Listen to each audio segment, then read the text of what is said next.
Olá, galera! Então, agora a gente vai ver outro sistema, que é o sistema respiratório, tá? Então, o sistema respiratório ele é formado pela cavidade nasal, pela faringe, pela laringe, a traqueia, os brônquios, os bronquíolos, os alvéolos e os pulmões, tá? Faltou os alvéolos ali na frase. Bom, qual é a função do sistema respiratório, né? É captar o oxigênio da atmosfera para posterior utilização nos processos de produção de energia no interior das células e eliminação do gás carbônico proveniente dos processos metabólicos no interior da célula. Então, em resumo, o que o sistema respiratório faz? Ele absorve o oxigênio atmosférico, transporta esse oxigênio para todo o nosso corpo, retira todo o oxigênio de dentro do gás carbônico, na verdade, né, de dentro do nosso corpo e manda para fora, tá? Essa é a função do sistema respiratório. Então vamos lá, a gente tem dois movimentos respiratórios que vocês conhecem bem, né? Que é a inspiração, então, aquele movimento que a gente faz de trazer o ar para dentro do nosso corpo, e a expiração, que é aquele movimento de fazer o ar sair do nosso corpo, tá? Esses movimentos de inspiração e expiração, eles precisam de vários músculos trabalhando juntos, que são os músculos intercostais, ou seja, os músculos que estão entre as nossas costelas, e também um diafragma, que é esse músculo aqui, ó. Esse músculo aqui é o diafragma, tá? Muito bem. Deixa eu apagar aqui. Beleza. Então, ó, quando a gente inspira, né, coloca o ar dentro do nosso pulmão, o que acontece? Os nossos músculos intercostais e o nosso diafragma contraem. Com a contração desses músculos, acontece um aumento da nossa caixa torácica, a pressão externa é bem maior que a nossa pressão interna, e aí o ar consegue entrar, certo? Quando a gente faz a expiração, o processo é o contrário. Então, acontece o relaxamento dos nossos músculos intercostais e do diafragma. Consequentemente, acontece a diminuição do volume da nossa caixa torácica e a pressão externa ela é menor que a pressão interna e aí o ar consegue sair dos nossos pulmões, tá? Então, durante a nossa respiração, a gente tem dois movimentos, o de inspiração e o de expiração, certo? Inspiração, a gente coloca o gás oxigênio para dentro do nosso corpo, porque ele vai ser usado por todas as nossas células, e a expiração, a gente retira o gás carbônico que tem dentro das nossas células, ok? Muito bem. A cavidade nasal é a primeira parte do nosso sistema respiratório, né? Então, a gente respira pelo nariz, né? Quando a gente puxa o ar pelo nosso nariz, o que acontece? Dentro da nossa narina, a gente tem alguns pelinhos, né? Esses pelinhos, eles têm a função de reter partícula de poeira, de reter ácaro, de reter outras impurezas que estão presentes no ar, tá? Por isso que, às vezes, dá aquela sujeirinha dentro do nariz, né? Isso tudo são partículas do ar que entraram na nossa narina, mas que ficaram presas nos nossos pelinhos, tá?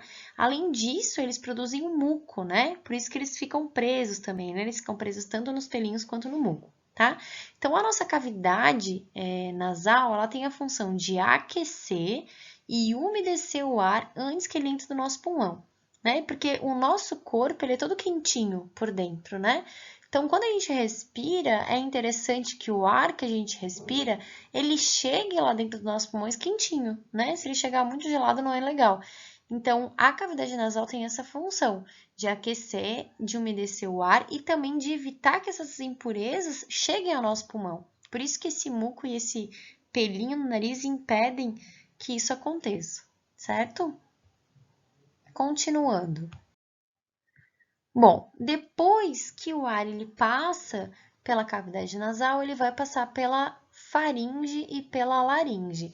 Então, lembra que a faringe é aquele órgão que ele é comum para o sistema digestório e o sistema respiratório, né?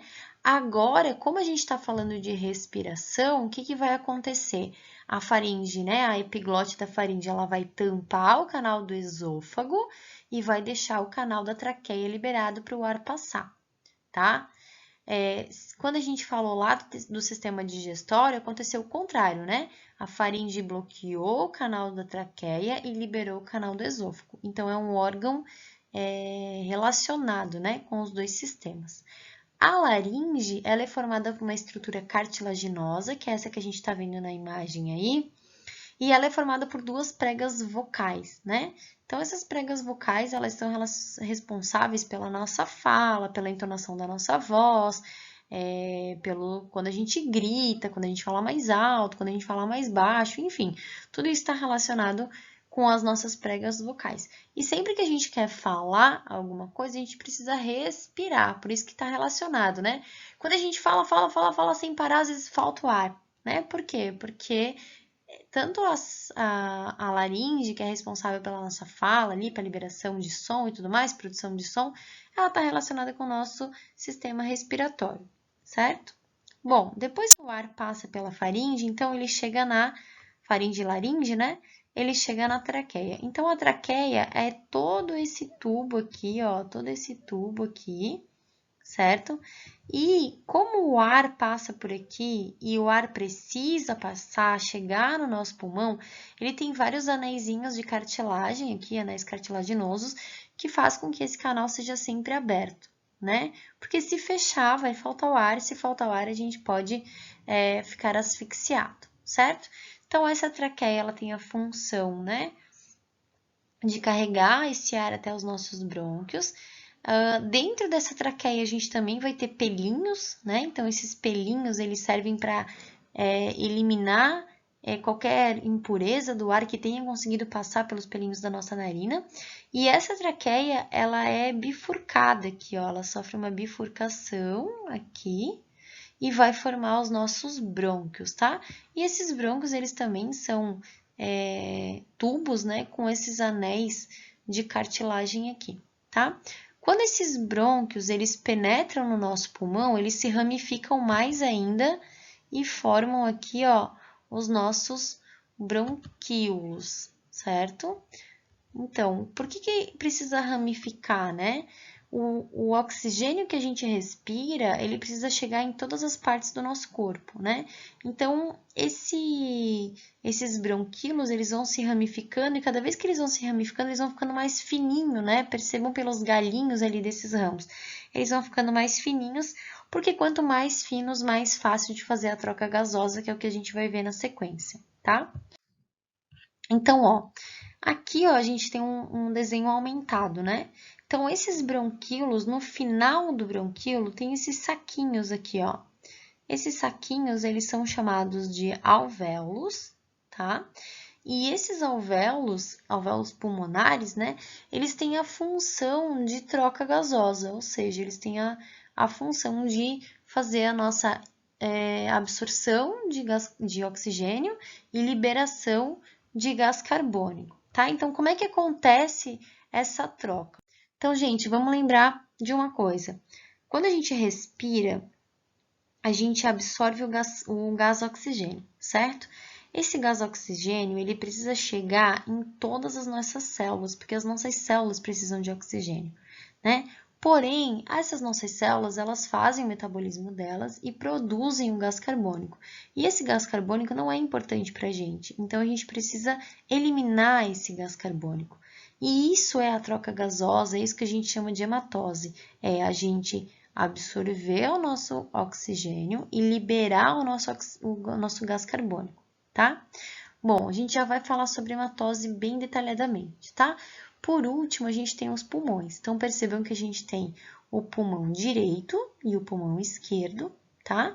Todos os dois, eles são constituídos por uma membrana que se chama pleura.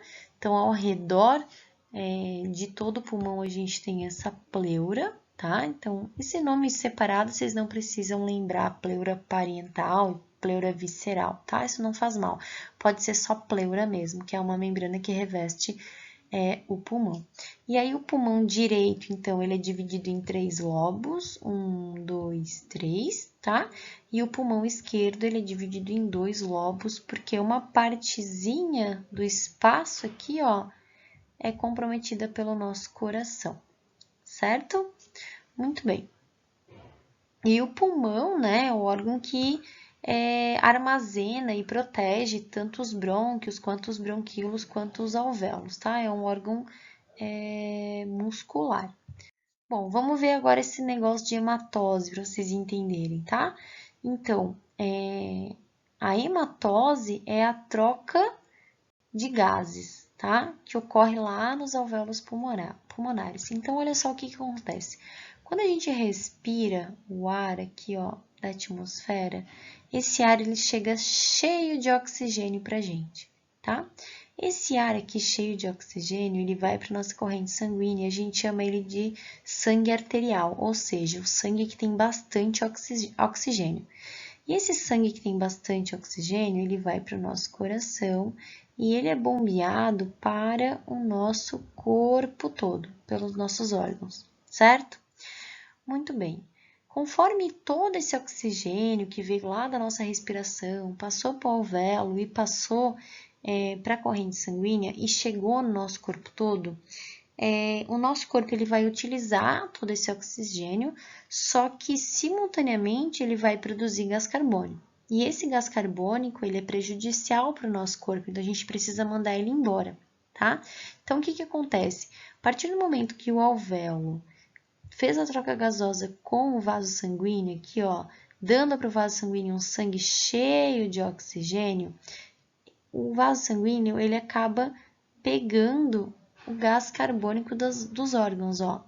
Então, ele pega o gás carbônico dos órgãos, leva para o coração e manda de volta para o alvéolo e vai subir e vai sair lá na nossa boca.